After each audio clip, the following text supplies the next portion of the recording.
You are listening to Processing Trauma Out Loud, conversations about trauma and healing from two women who are doing the work. Hey everyone, this is Kandace and Sher with Processing Trauma Out Loud. The first thing I want to say is go back and listen to last week's episode. You don't have to, but it really is the introduction and what Sher and I are going to talk about today and probably even another episode. But Sher and I were in a discussion about brokenheartedness. And last week we went over like something Sher had said about her feeling like she has been brokenhearted from the womb. And it's actually true. She has been. But for this episode, we're going to further that conversation. And I ended last week was talking about an experience that I had that was really coming from some deep brokenheartedness.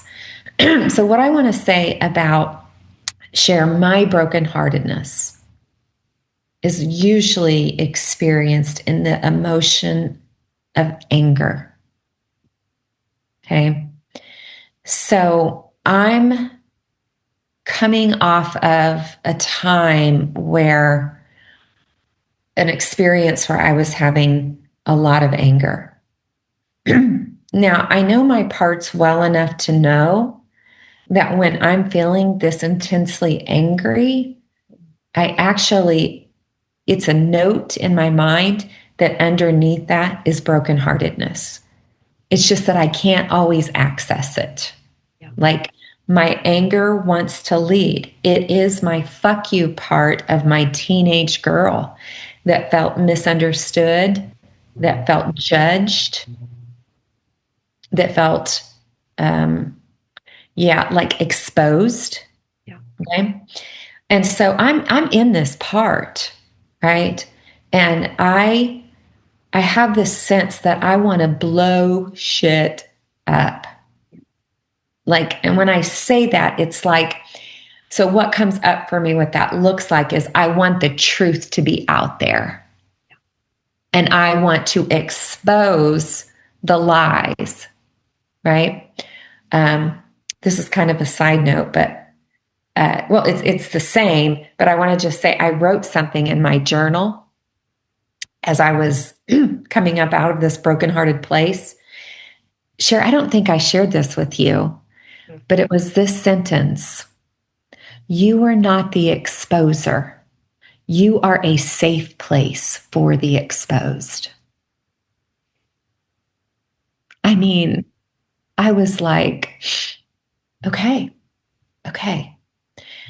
I will shift into that fuck you part that wants to expose all the things that I know that other people are not taking accountability for, right? Because I was publicly exposed and it made me not want to live. Yeah. So I know the depths of brokenheartedness when your insides are turned outside. I mean, think about my story, Sher. I grew up being harshly judged. My patterns lead me to this place where I'm publicly exposed. Yeah. Right. And I don't defend why, I would defend how it was done. Yeah. But I definitely take ownership that I hurt many people, including myself. But so in that place of being publicly exposed, it makes sense that I'm going to be a safe place for those who are exposed. Yeah. But in this place of brokenheartedness the other day, this experience that I had, I slow down, right? I have this part. I slow down and I went to the kitchen floor. I just laid on my back in the kitchen floor. And the tears start coming. And I'm feeling a mix of rage. I'm feeling anger. I'm feeling I need rescued, like all of these things. I'm crying. And then I'm feeling like a child in need of care. Yeah. And I start hearing like what's coming up in me And I'm like seeing these parts. I'm seeing my exile part and I'm seeing my teenage girl part, my protector part. And like I'm joining them and saying, we need an advocate. We need an advocate. Like, who is going to be our advocate? And then like I was like, I turned towards that and like, oh, we have an advocate. And I am your advocate now. Right. And I have faith. So I believe that I have a God who is my advocate. Yeah. And I picked myself up off the floor and 100-pound weight lifted off of me. Wow. My broken heart in a matter of 30 minutes. Yeah. That wanted to blow shit up felt so much deep love and compassion and even understanding towards those who don't understand me. Mm. Wow. And this is your part's work. Yeah, Kandace, thank you for sharing that. I mean, just I was with you, not in that moment, but in as you were navigating through that experience, and I saw the brokenheartedness, and I saw your FU part come forward, and want to. Well, both you and Patria contained that space. Yeah, yeah, And you guys didn't talk, but you both gave me the same advice. yeah, yeah. Well, I think because I could see, and I'm sure Patria too, we saw that your FU part came forward to protect you. Like when you go into that anger and you want to blow stuff up, like you want to get justice. I know when I see you there, oh, your protector is coming forward. Why? Because your little exiled girl, her broken heart has been touched, has been hurt again, has been provoked into all of that pain coming forward, and your protector part is like hell no, we are not, like it's not safe to let that all be seen, we're going to just blow stuff up. And like, but I love how then in self you took time, you were able to settle yourself, and I don't like the word settle yourself, you were able to bring seeing, soothing, safety, and security so that then you could go get your little girl. Like you did this, like you advocated for yourself. And yes, we know we have an advocate too in the spiritual realm of God and Jesus. But in self, you advocated for yourself. Like you went and got your little girl and you helped her feel loved. Yeah, I did. Yeah. Yeah. And I woke up this morning and I think I told you this. I woke up this morning and I laid in bed and I'm like, okay, was that just like, where am I at today? And I'm like, oh, I'm still free. Yeah. Like I still have this burden lifted. Yeah. And I popped out of bed and I'm like, okay, like let's go. Yeah. And that brokenhearted place that was cared for, like I haven't felt it all day. Yeah. Yeah. Love it. And that doesn't necessarily mean that you won't feel it again, because you Right. maybe will. But what happened yesterday, now it's new data. Like your brain knows a new way. Like when that gets activated, when that pain gets activated, you now have, you're reinforcing the neural pathway that helps you find your way through that pain so that your FU part doesn't have to take over. Like yesterday was not the first time. You've been through this now several times. Yes. So the neural pathway is being strengthened. Like this is what we're doing by doing this work. This is why we have people in our lives to help us keep reinforcing that new neural pathway, like because that is the way of integration, so that more and more we can do that loop quicker or Yes. Quicker and not as often, actually. and not go as deep into the painful aspects. Right. Yeah. And so what I want to emphasize here, Sher, is I didn't come to get some assistance with the sense that I was a burden, and here we are again. Yeah.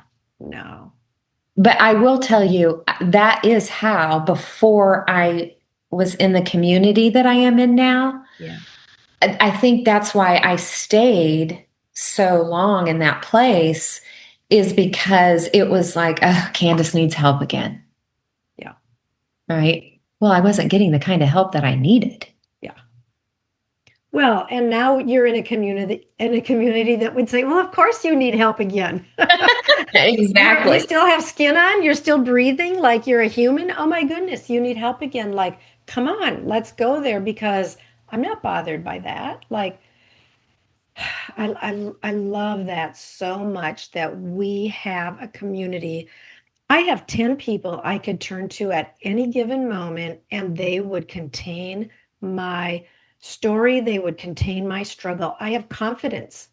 I have I want to say at least 10. at least 10, like I can think of 10 off the top of my, I Yeah. mean, that is a beautiful knowing that helps, even as we're naming, like we have lived with brokenheartedness, like we're finding our way out because of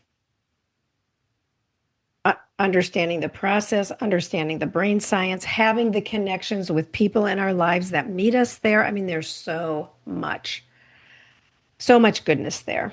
Mm-hmm. Anything else you want to say about this, Kandace, before we kind of move toward desire? Because I promised our listeners last week that we were going to talk about desire today. No, I think I think we have about 10 more minutes here. So I really don't think there is anything I want to say, except that I, I, I do want to say to our listeners, like, if there is anything about this that you're just curious about, and here's what I say: think about what dysregulates you or stresses you out or shuts you down. Okay. Those are parts. And we can work with those parts, and we know other people who can work with those parts. But if you have a part that is blocking you from doing that, Yeah. I want to just, and Sherry, I've heard you say this too. Can you just go ahead and write about it? Yeah. Like, before you would ever reach out, just pull out some paper Yeah. and write about these parts of you that want it, that are afraid of it, that judge it, that say, maybe I'll call today or text today or email today. We just want to say that's a war among your parts that all have good intentions. Yeah. And we want to surround you in that brokenhearted space. Yeah. And let you experience what it's like to feel the release of the burden. Yeah. Yeah. Yeah. And I love that, because I think, the war is with our desire, right? We desire, what do we want most? We want eyes. Every single person is born looking for someone who is looking for them. We have deep desire to be seen, to be known, to be cared for, to be loved, to be accepted, to be connected. Like, these are the bedrock desires that we long for. And when we live with brokenheartedness, it's like there's a part of us that is, I mean, we're longing for that, but then there are other parts of us that are scared to go toward it, because, ooh, that might bring more pain, or someone might see something, a place where I feel vulnerable, or so we do have this war, this back and forth. I look back in my life at how often I would say, well, part of me wants to call a friend, like exactly what you're saying. Like, part of me wants to acknowledge, I want to reach out to help, but another part of me is saying, "Ugh, that would be the stupidest thing I could ever do." Part of me wants to write about it, but another part of me says, let's get going and moving in the day, right? Like, I lived my life just with this very real sense of part of me was tugging me left and part of me was tugging me right. Like, constantly, I lived with that. Yes. And so all of those parts that you're talking about thought they were protecting you from the pain of your exile. Yeah. So those exiles hold the deepest sense of rejection, abandonment, shame, fear. It's all of those very dark, painful emotions. So your protector parts are saying, um, we're protecting you from feeling that pain. Yeah. But we know that until we feel it, we can't heal it. And I know that's a cliche saying, and I don't want to make it sound like, oh, it's just so simple. Let's just feel it to heal it. No, you need trained, loving, authentic, compassionate guides that can contain you Yeah. while you go into those deep, dark emotions. So Yeah. it is the sense that you have someone who can hold you in a protective space. It's a child, sometimes literally throwing maybe a tantrum, and it's the adult who can hold that part and say, I see your pain and I'm not going anywhere. Yeah. Yeah. I love what you shared, Candace, about how it's those young exiled parts that hold the shame and the pain and the wounds. It's also those young parts that hold our desire, our Mm. longings, our glory, our goodness, right? Like I want us to talk a little bit, and I think we'll come in for another episode too, because I want to really get to when desires go awry.